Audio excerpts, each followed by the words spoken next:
By April of 1858, the air over Whitechapel in East London carried two kinds of smoke: the ordinary soot of coal fires, and the hotter, metallic breath of a foundry working at the edge of what Victorian engineering believed possible. Inside, men at the Whitechapel Bell foundry recast an hour bell for the Palace of Westminster.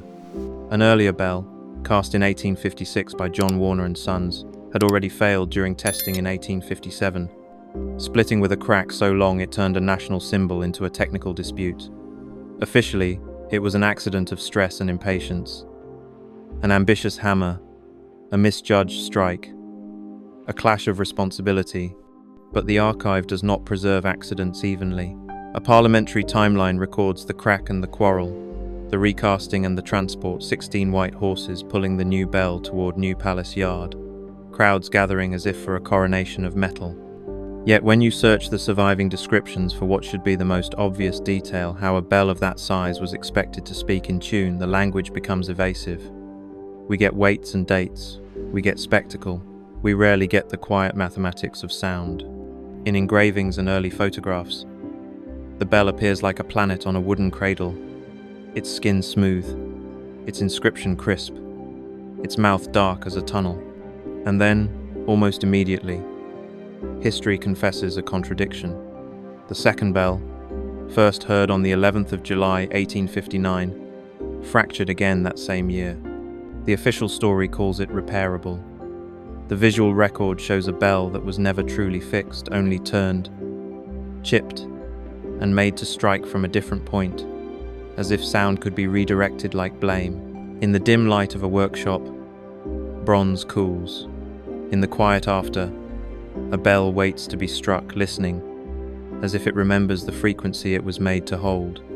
In the first weeks after the 10th of April 1858, the new hour bell for Westminster exists in a strange, temporary state. Finished enough to move, unfinished enough to still feel like molten history that has merely paused. In Whitechapel, its bronze body is the artifact freshly cast, enormous, and nominally destined to sound an E. The official narrative is proud and linear. The first bell cracked. The nation recast it. Engineering corrected itself. Outside, London's spring is wet and grey. Mist clings to brickwork, and the foundry yard feels like a dock where cargo happens to be sound. Contemporary reports linger on spectacle. The bell transported on a trolley, drawn by 16 white horses toward New Palace Yard. The crowd becomes a kind of witness, not to metallurgy, but to confidence.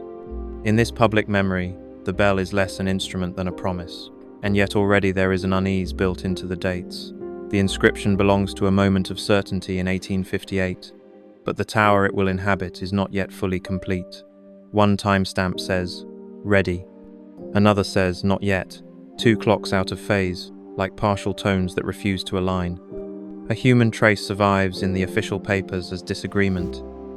Even before the public hears the bell, the people responsible for it disagree about what broke the first one and why. No scandal is required. A crack is enough. The archive is consistent about the crack. It is consistent about the recast. It is less explicit about the exact acoustic expectations, how rightness was defined beyond the ear of authority. The recurring motif arrives softly, the imagined hum note, that low undertone bell makers know exists, even when the public does not name it. It is the sound beneath the sound, the vibration you feel in the sternum more than you hear. Meanwhile, modern London still lives by that bell's rhythm, even if most people cannot explain why it sounds the way it does. When a bell is recast, what exactly is being preserved? Metal, memory, or frequency? By the 4th of July, 1876, the air above Independence Hall in Philadelphia is bright with heat and ceremony, and the artifact is heavy enough to become symbolic by sheer mass. The Centennial bell, manufactured by the Manili Bell Company, weighing 13,000 pounds, 1,000 for each of the original 13 states. Officially, it is a commemoration, an engineered echo of the Liberty Bell's message, suspended above a site treated as sacred to the Republic. Listeners gather as if expecting the past to ring cleanly into the present. But the archival record contains an unusually human detail. People thought it sounded poor. Not myth, simply disappointment, recorded and acted upon. The bell is removed and shipped back to Troy, New York, for recasting. An anniversary meant to prove continuity becomes, instead, a repair job. Here the contradiction is not hidden. It is documented, almost mundane. A bell can carry words in metal, proclaim liberty, and still fail at the physics of beauty. In a way, it is the most honest moment in this story. The archive admits that symbolism does not guarantee resonance. Two timestamps hover uneasily, the ringing on the 4th of July and the return after recasting by the end of 1876. 1 year, two different bells, same name, same location, different voice. The public sees one artifact. The foundry knows there were versions. Contemporary observers describe the tone as lacking quality, enough that a benefactor intervened to have it corrected. The human trace is not an inventor's diary. It is the practical impatience of people who expected sound to match monumentality. The motif repeats. Discord, the slight beating between frequencies when partials do not sit together. It is an acoustic version of political tension present without needing to be named. In Philadelphia today, visitors still look up at the steeple. The bell remains. The question lingers. When a nation recasts its own sound within the same year, what does it admit about history, or about the fragility of frequency? On the 23rd of November 1881, at Loughborough in Leicestershire, molten bell metal is poured for a bell that will later hang in the southwest tower of St. Paul's Cathedral, Great Paul. Officially, it is the largest bell in the United Kingdom in current use, weighing 16 3/4 imperial tons, sounding an E-flat. The record here is confident weights, founder, date, note everything labelled like a museum tag that expects no argument. The artifact is not only the bell itself, but the tooling that implies precision.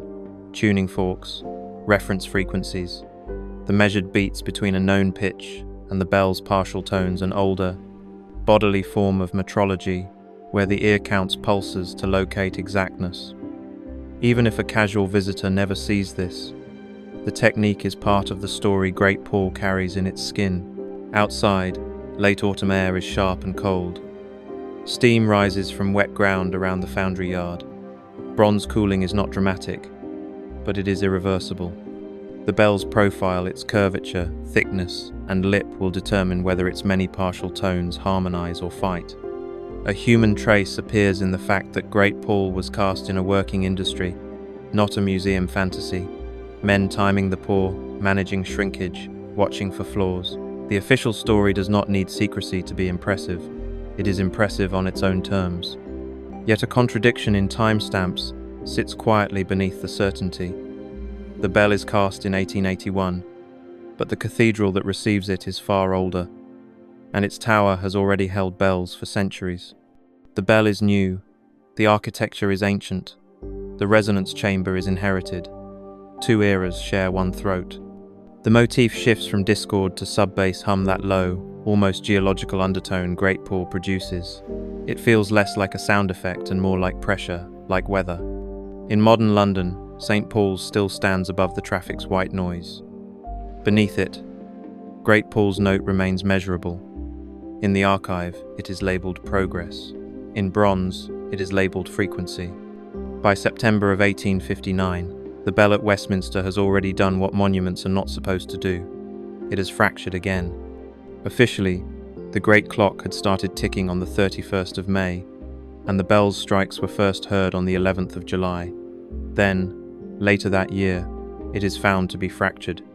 The archive records the break almost clinically, but behind the words is a sound that must have startled London, a sudden wrongness inside what was supposed to be the nation's metronome. The artifact anchor is brutal in its simplicity, a crack in bronze, not metaphor, metal fatigue made visible. And here, unlike many legends, the record includes human blame. Accounts attribute the damage to a hammer heavier than specified, tied to Edmund Beckett Denison, the clock's designer. This is a documented tension, not an invented one, the kind that survives because officials argued in writing. The environment is damp, typical London air that seems to carry vibration farther at night. In the tower, sound does not just travel outward, it rebounds, returns, interferes with itself. A bell is never only a bell, it is bell plus chamber plus city. 2 timestamps form a layered unease. The bell cast in 1858, then first heard in July 1859, then fractured later that same year. A monument that breaks within months forces a question. Was the problem design, handling, or the deeper reality that extremely large bells are harder to control than industrial optimism admits? The motif becomes silence. For a period, the great bell does not strike. The hourly chime is delegated. In a city built on scheduling, a missing sound is not minor. It is absence as public event. The crack was never fully removed. The bell was only rotated and chipped, allowed to speak with a changed tone for the rest of its life. Today, recordings of Big Ben circulate as nostalgia.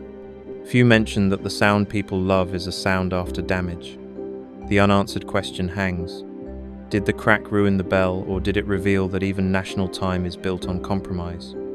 In 1895, in London's print culture where ideas travelled faster than trains, a paper appears in the Pall Mall magazine under the calm authority of Canon Simpson, focused not on romance or empire, but on the physics of bell sound.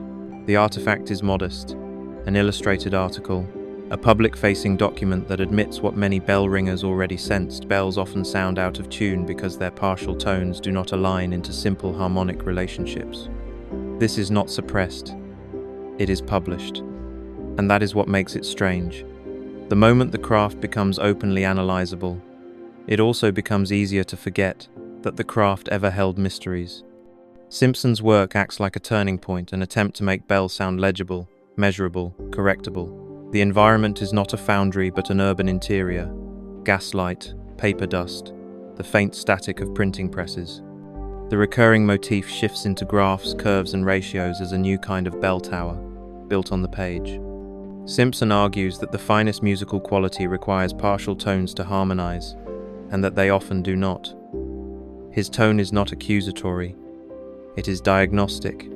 The human trace is his willingness to translate craft into the language of science, without needing to invent a conspiracy. 2 timestamps subtly collide. Bells that had rung for centuries without modern harmonic tuning are suddenly described as flawed, yet they had structured civic life perfectly well. Were they wrong? Or did the 19th century simply change what it demanded from sound? Here, the archival tension is not missing documents but shifting standards. The record is consistent about Simpson's publication. The contradiction arises from interpretation. If the world had been living inside bell sound all along, why does the formal explanation arrive so late and so suddenly? In modern audio engineering, harmonic alignment is routine. Yet bell tuning remained, for much of history, a craft of subtraction, shaving metal until the beating stops. By 1897, Simpson's ideas have moved beyond magazine pages into a more formal expression, his published work on bell tuning circulating within the specialized world of ringers and founders. Meanwhile, at Loughborough, John Taylor and Company is credited with adopting true harmonic tuning in the late 19th century, the deliberate adjustment of specific partials so the bells hum, prime, and nominal relate more musically. The artifact anchor here is a machine, the lathe used to remove tiny amounts of metal from a bell's interior. It is not glamorous, but it is where perfect frequencies actually live inside controlled subtraction. The environment is industrial, cold iron, warm bronze, the smell of oil, the steady scrape that sounds like a quiet oath. Dust hangs in the light. Every shaving is irreversible. A human trace appears in the method itself. The use of reference frequencies, tuning forks, and the counting of beats, that pulsing interference heard when 2 frequencies are close but not identical. The witness is not a named worker's diary. It is the survival of technique in descriptions of how tuning is done. Here, sound becomes measurable through the body. The ear counting pulses like a clock. 2 timestamps tug against each other, the claim that harmonic tuning is adopted in the late 1800s, versus the obvious fact that older bells, Dutch carillons, medieval church bells could still sound astonishingly coherent. Adoption suggests novelty. Experience suggests continuity. The archival record is consistent about the existence of tuning by metal removal. The tension is interpretive. Did harmonic tuning begin here? or did it simply become explicit here? In modern cities, we still build for acoustics, concert halls, subways, noise barriers, yet we rarely admit that old civic architecture sometimes behaved like an instrument. On the 17th of August 1836, in the Moscow Kremlin, the Zar Bell, cast in the 1730s, cracked in 1737, was raised from its casting pit and placed on a stone pedestal. The artifact is famous precisely because it does not do what it was made to do. It has never been rung. Officially, it becomes a monument, an object lesson in scale, a symbol of imperial ambition and material failure. The environment is stark. Bright summer light on bronze, the smell of heated stone, and the hard clarity of open air that makes silence feel louder.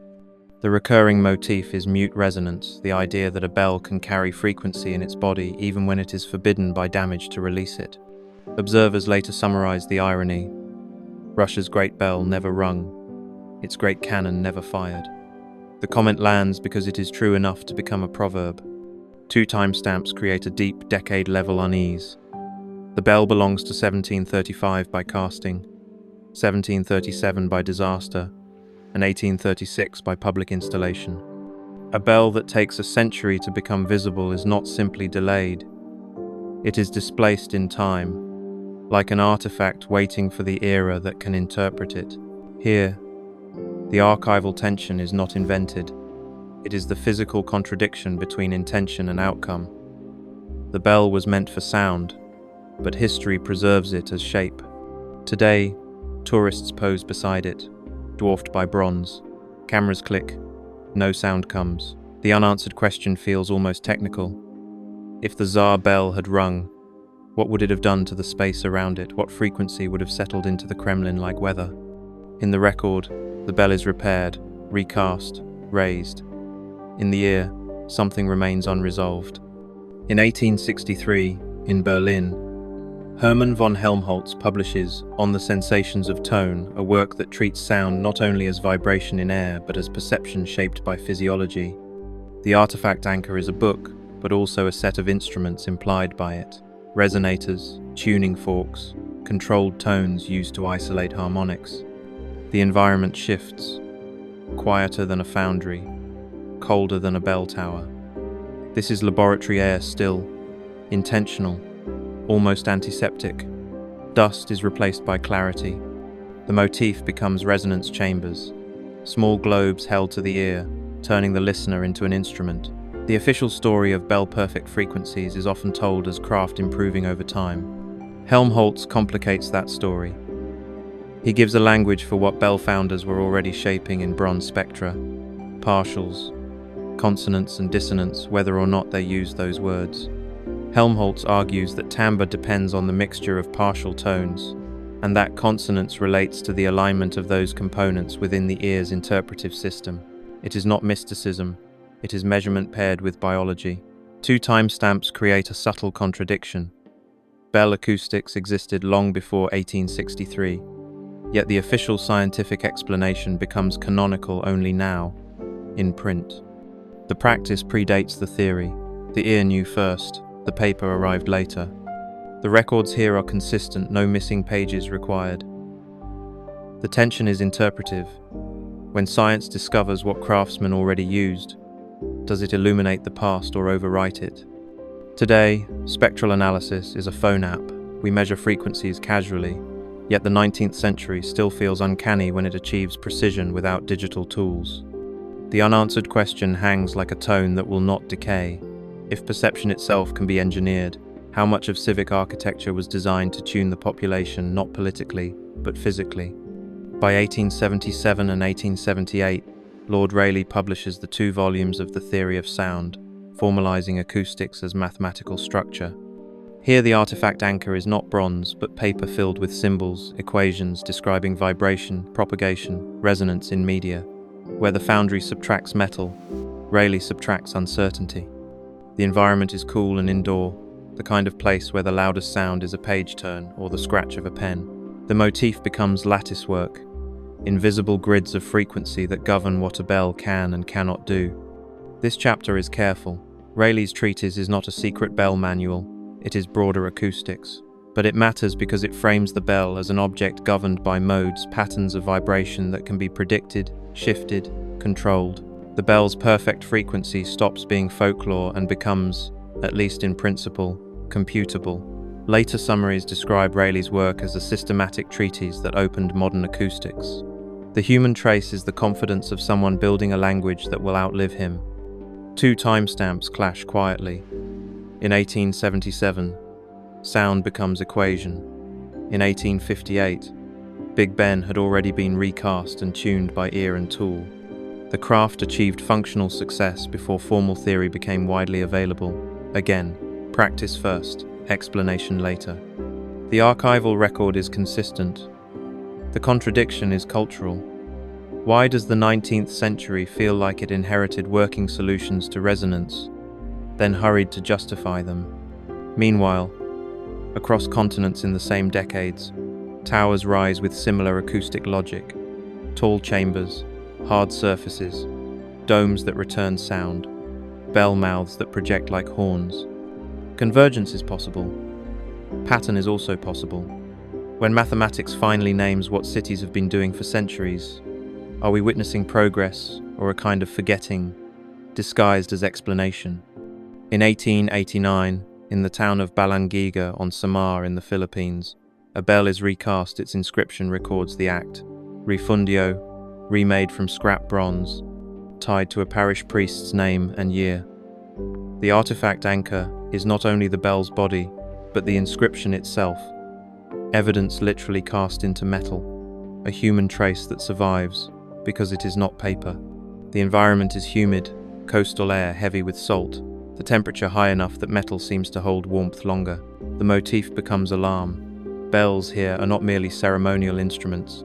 They are signals, timekeeping, warning, gathering, the sound that organizes a town. Two timestamps form a layered unease. The bell made or recast in 1889, then later its removal as a war trophy, after the events of 1901 during the Philippine-American War. Bronze that was meant to anchor community becomes an object displaced across oceans. The bell's frequency survives, but its context is severed. Later, historical accounts describe the bells as taken by United States forces and kept for decades on American military bases, eventually accessioned into the United States Air Force Museum system. The human presence in the archive is bureaucratic labels, custody, storage, replacing the older human presence of ritual. The records here are consistent about recasting and later removal. The tension arises not from missing documents, but from the moral difference between a bell as instrument and a bell as trophy. When bells are removed, a town loses more than metal. It loses its acoustic center, its public frequency. In the present day, the bell's story is discussed in terms of restitution and memory. But the unanswered question is almost physical.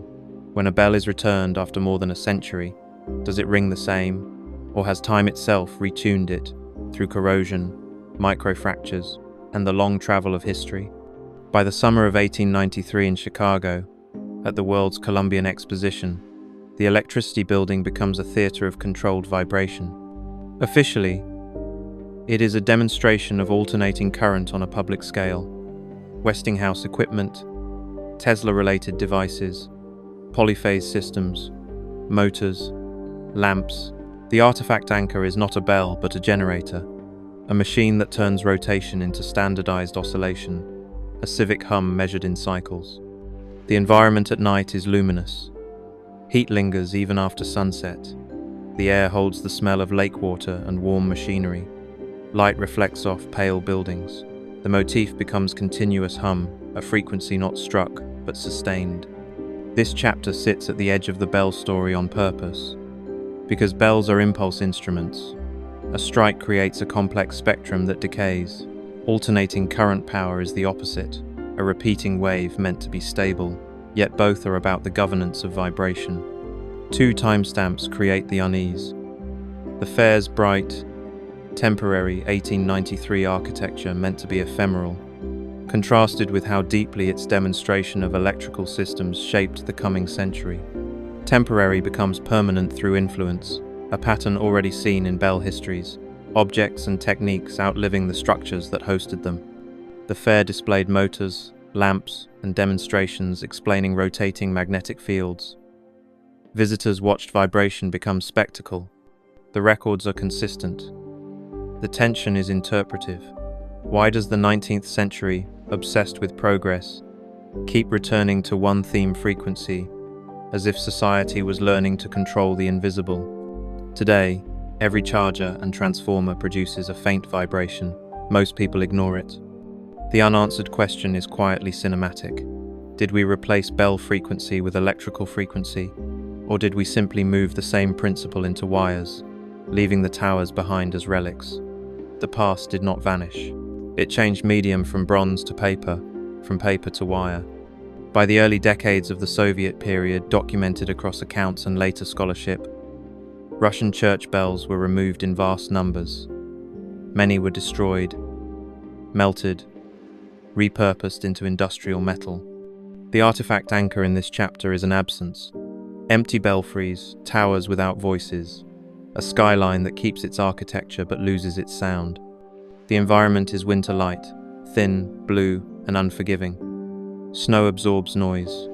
Cold air carries sound far, but there is less sound to carry. The motif becomes radio-like silence, a quiet so complete it feels engineered.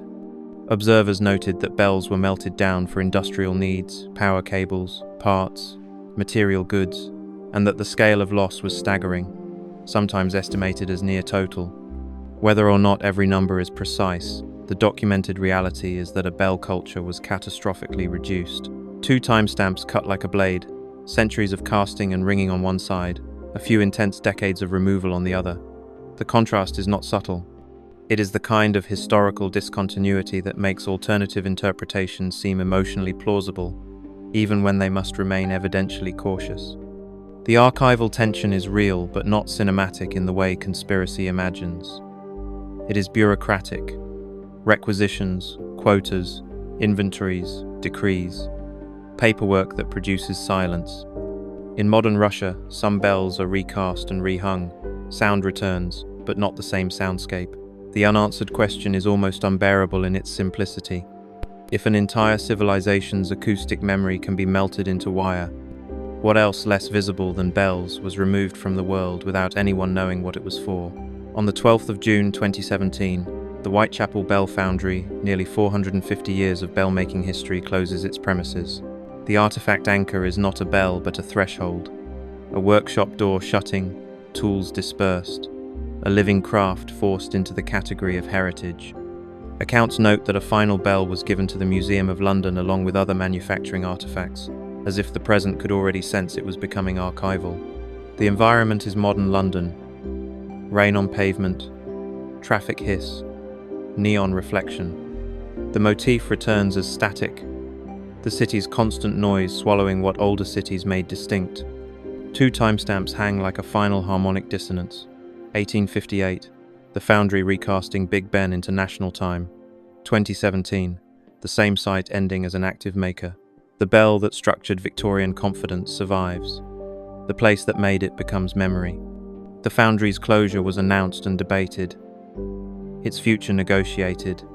Its status argued as heritage versus viability. No single villain is required. The silence arrives through economics, law, development pressure, ordinary forces that still erase.